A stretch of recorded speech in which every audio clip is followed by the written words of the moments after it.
back. WNST, Towson, Baltimore, and Baltimore Positive. We're positively at Drug City. The sign over John Maroon's head says so. We're in the tasting room where we are tasting parts of Drug City, and we'll talk about that in a minute. Maryland Lottery sponsoring everything we're doing here. Chuck's bringing in, he's a soda jerk. He doesn't mind being called that. I'll be honest with you, down here at Drug City at the Fountain. So get on down here. Our friends at the Window Nation also bringing it together, the 1-year anniversary of my windows. Very happy to have my windows open lately. Good weather, nice breeze. My cat likes it. It's awesome. 866-90Nation, the way to find them. And a big thanks to everybody at Costas for making Thursday awesome. I have my Raskin Global. This is a special crab mallet. You guys from Syracuse, you know, New York Jets fans, surrounded by people who know what the hell a crab is. I got to get Bill Yerman and Rodney up here to talk about Baltimore things. I've been eating crabs since I moved here in '95 and loving them. So back off. Have you ever seen one of these? This is a crab mallet with a beer opener on the side. I mean, that is ingenuity. Right there. That is ingenious. I mean, if Barney Rubble and Fred Flintstone would have come up with that, they would have made $1 million. So big appreciation, everybody at Costas. We have friends on the program. We got Baltimore County Executive Johnny O's coming by a little later on. We're going to find Ray Bachman at some point, but we couldn't get Ray, so we got Andy, the original producers at WNST. Andy joined us in October 1998. We went on the air August 3rd of 1998. I think Maroon doesn't. I don't think you were in the basement. I have pictures of you with Ray Miller and Mike Tomlin. Timlin, the pitcher. Yeah. Mike Tomlin came out to the barn. Is the football coach. Right. They came out to the barn. Yep. But Ray Miller in my studio, I have pictures of you bringing him over. The late, great Ray Miller, right? Yes. The Rabbit. The Rabbit. So I don't Mike think you were there Timlin. for the original buffet, but I have pictures of Mike Bordick in my studio with his kids when they were little. So guys used to come over all the time. So Maroon's an OG. He's in the PR game now. He's given up vanilla milkshakes on desks of Redskins coaches. Listen, can I give a shout? Please, we're at Drug City. We're at Drug City. Never heard of it. Never been here. It's amazing. You got to do your beer thing here, dude. Here's what you need to do. I will. Yeah, you're right. You just do the beer thing. This guy's the soda jerk, Chuck. He just made me a cherry Coke, handmade cherry Coke. It's awesome. He didn't make me a damn thing. I have an egg cream he made for me. Is that Mama chocolate Smash? egg cream? Hold on, give me that. Are you on the egg cream? Rodney's on the egg cream. Yeah. By the way, Rodney brought me, and I feel bad making him wait, but he'll be wildly entertained by this segment. He brought me one of these pineapple upside down pies that I've had in little slices, and he brought me the whole pie, so I'm going to be eating pie for a month. And a little shout out to the Trinopoulos family. Oh, of course, absolutely. We couldn't get Pete or Nick or Kostas on the show, so we had the best member of the family, Christine, joined us yesterday, so we had her on for a little while. We're at Drug City. I wanted to say this about sports because we dropped off on this. The one thing, you grew up in sports. All you ever wanted to do was be a sports radio guy. All I ever wanted to do was be Oscar Madison or John Stedman. What did you want to be when you were a little boy? I had no idea. You worked in sports for a lifetime. And you got into it. I did, but I got lucky. So NBA, right? Was your? I started at Major League Baseball. And then went to Cleveland Indians, the NBA, the Baltimore Orioles, the Washington Redskins. So you did 3 out of the 4, never hockey. Never hockey. Okay. Well, I heard that's great. And then Cal. I mean, Cal was his own thing. But it was never, it was never a passion when I was growing up. I liked sports like every little kid, but I didn't even know there was an opportunity to work in sports.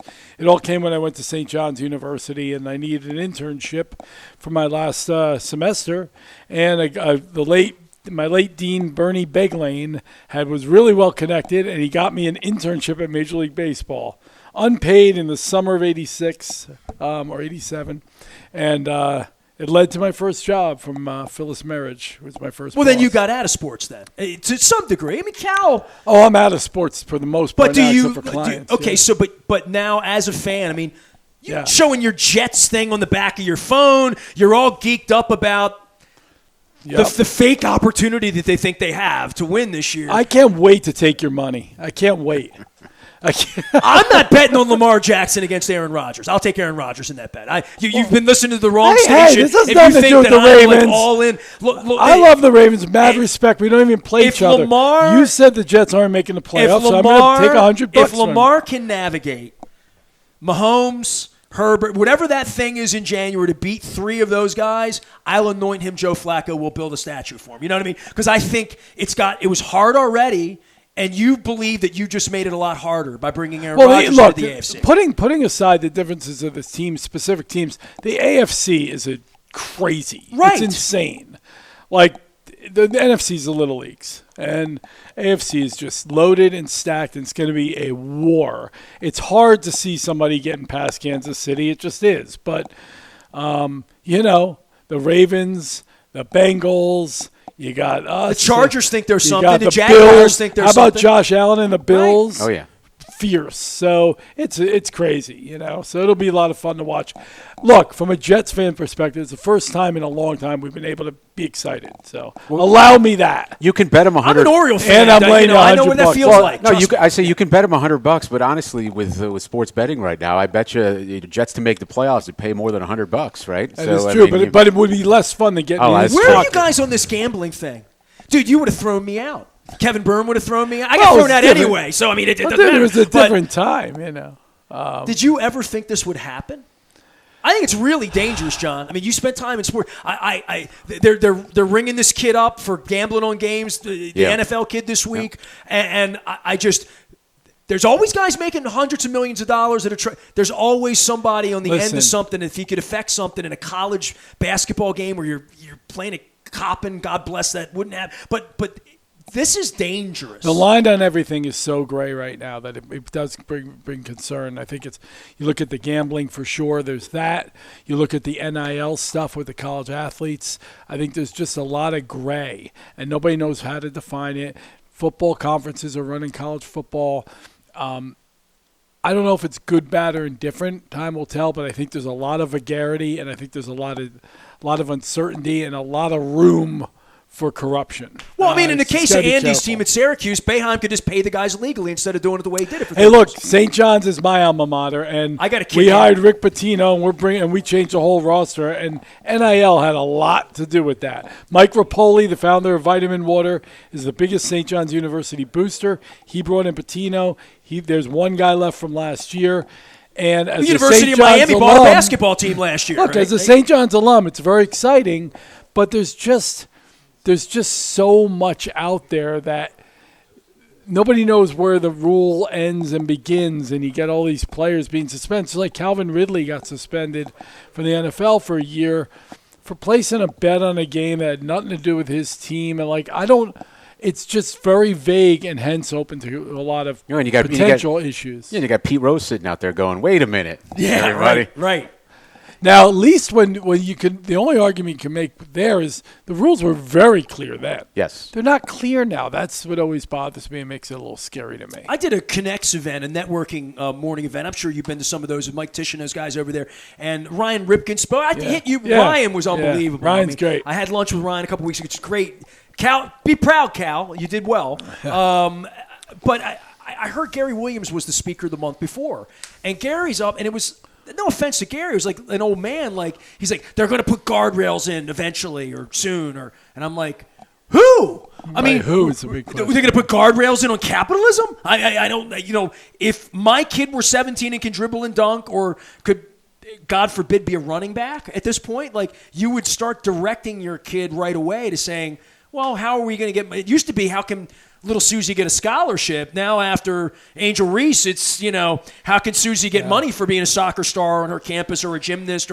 It's not just about the football players. I think there's going to be other opportunities above and beyond just being the best basketball or football player. Well, you see it too, right? You see it with the gymnast, the young woman. I think she's at LSU, Livy. It's a marketing endeavor. She's making millions. She's a gymnast, but she's an attractive young woman. She speaks well. She's getting a lot of deals, and she's making literally millions while in college. Is that good or bad? I don't know. I don't think it's necessarily a bad thing, but I just think, to your point, who's watching all this? Who's kind of overseeing it? The NCAA has lost a lot of its mojo, if it even has any anymore. Football conferences are running it. So I just think the whole thing is it'll be very interesting to see evolve. Historically, this world has a way of hitting a tipping point where it reverts and goes back and kind of self-corrects. Our world does that, and I hope that happens. Right now, I'm still as interested in sports as I ever am. It hasn't dissuaded me, so I would imagine that's going to be a part of it, is if people start to get turned off by it. I don't see that. I see the opposite. Gaming is going through the roof.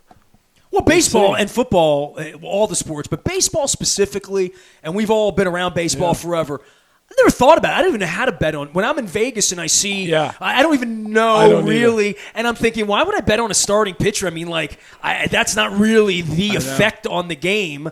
And now you could bet on every pitch, and they're going to have Ben McDonald in it on it, and Palmer. If you're broadcasting, you're talking. Lockenfora was giving his insider picks last night on the internet for the Jets-Browns preseason game. No one played. This is a guy who's a journalist, and this is where we're taking journalism. This is where we're taking broadcasters. Right. This is where we're taking Big Papi with the hose. This is where we're taking Terry Bradshaw and Howie Long on Sunday. I mean, everybody's Jimmy the Greek. Well, now, look, right? I mean, I don't know if anybody here watches golf, but I do, and now a big part of what when they talk about is golf is the odds and who the odds makers are picking in these respective tournament or major.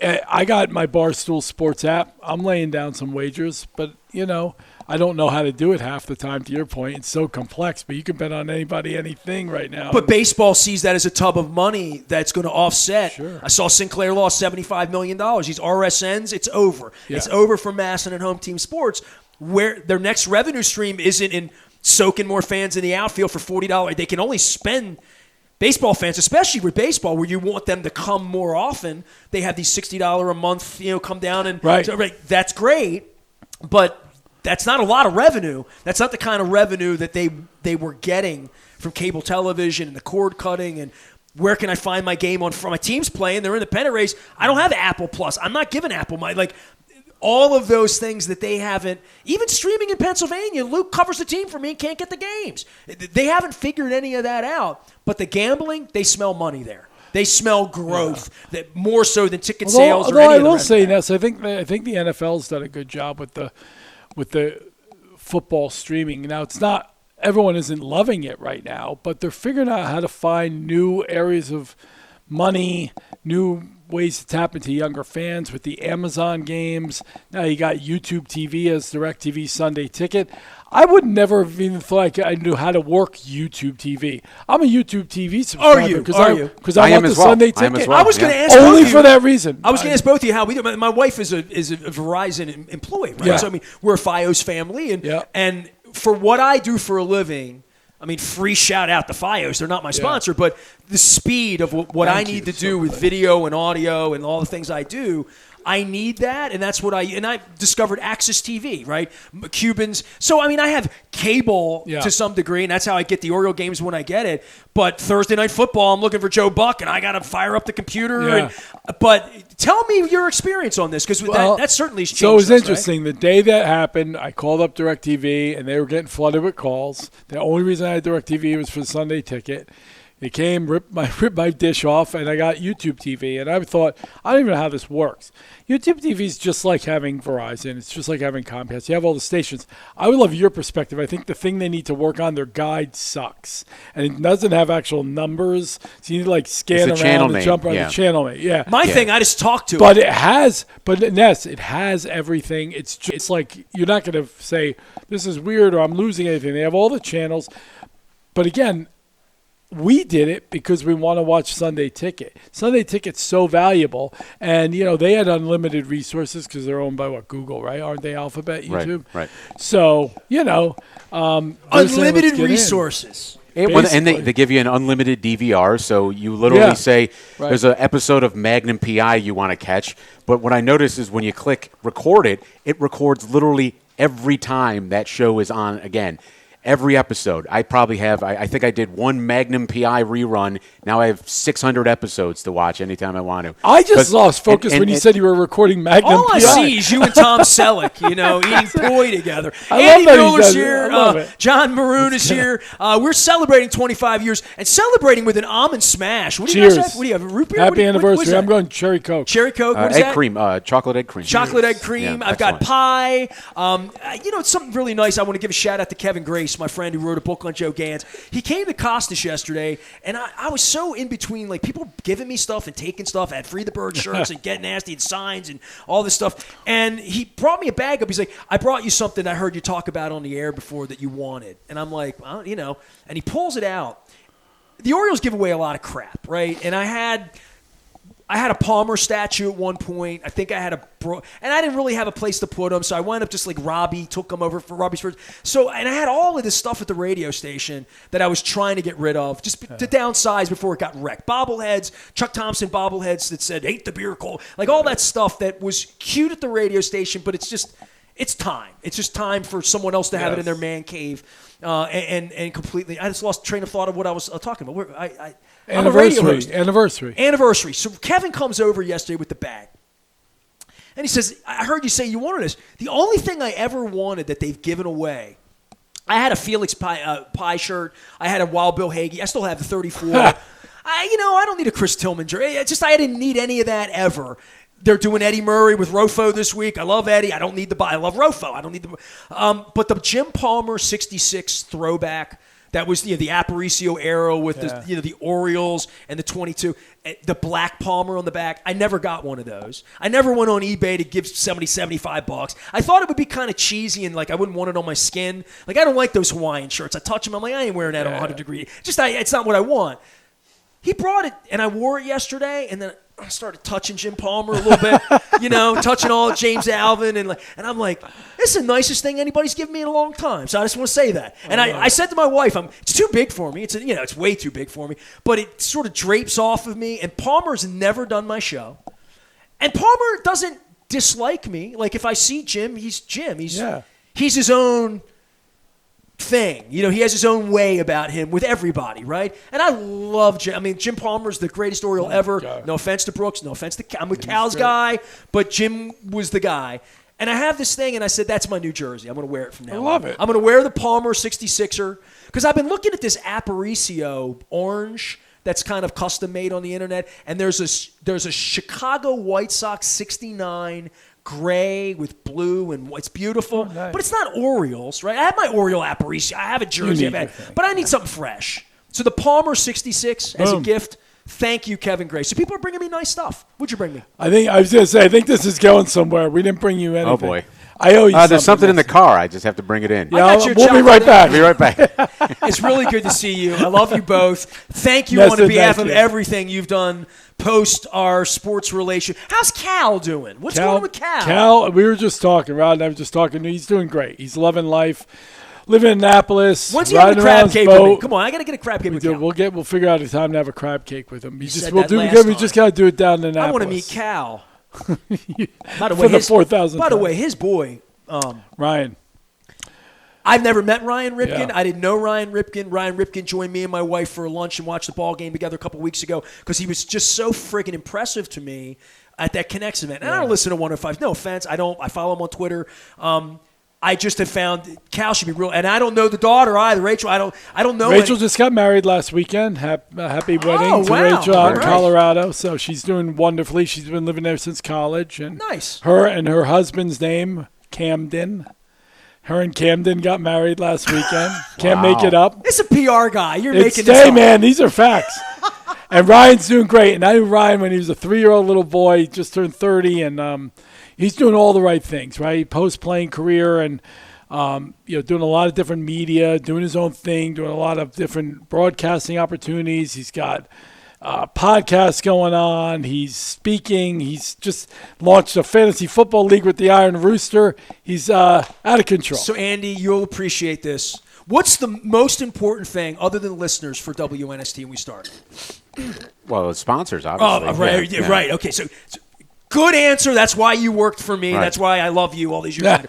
And that's why the guys at 105.7, they never understood it. Like, I don't know if you really understood it as an Oriole employee in 1995. For sure I did not. That was my pre-entrepreneurial days. I did not understand the critical nature of that. Okay, fair enough. Sure. Right. So, and I have had all these young people, and he and I talked for an hour before you got here about everybody wanted the microphone. I mean, literally, I'm 28 years old. I own a radio station. You see all this media out there. Yeah. The next thing that happened is credible people like Andy Mueller would send me, or send Hennessy at the time, a resume and say, I went to Syracuse. I'm a journalism guy. Even though I'm a Yankee fan, I want to do this the right way. I didn't say even though I'm a Yankee fan, but okay, yeah. But even though my basketball coach cheats, you're right. So But I also had people that knew a lot about sports that wanted to take the microphone. Bob Haney being one of them, who is an encyclopedia, right? So all these people came into my life. Some of them had off-the-field issues. Some of them had personality issues with me. Some of them, but they all had one thing in common.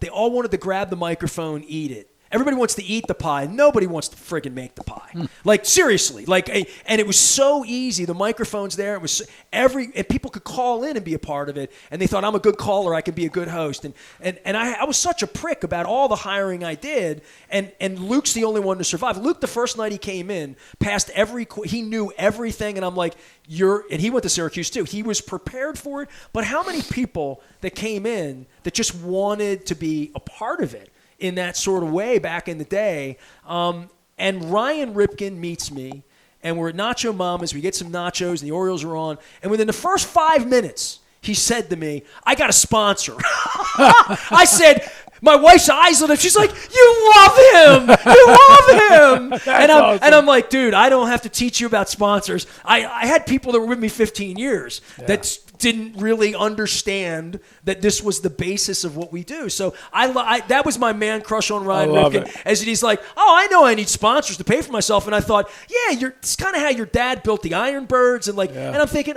you grew up in this. Because Cal probably didn't know all of that until, I'm going to be I'm going to have a stadium and we're going to have a name on it. How are we paying for all this shit, right? Right. Yeah. Well, and look, let me say this, Ness, before we let your next guest go, and we'll get out of your hair. But first of all, thank you. Secondly, congratulations, because I think people don't really understand the amount of hard work and hustle that it takes to do what you did with NST. And, it never ends. It never stops. Your energy level continues to freak me out and amaze me. And, whether through personal tribulations like with Jen's struggles, you've just kind of see it all through, stay true to yourself.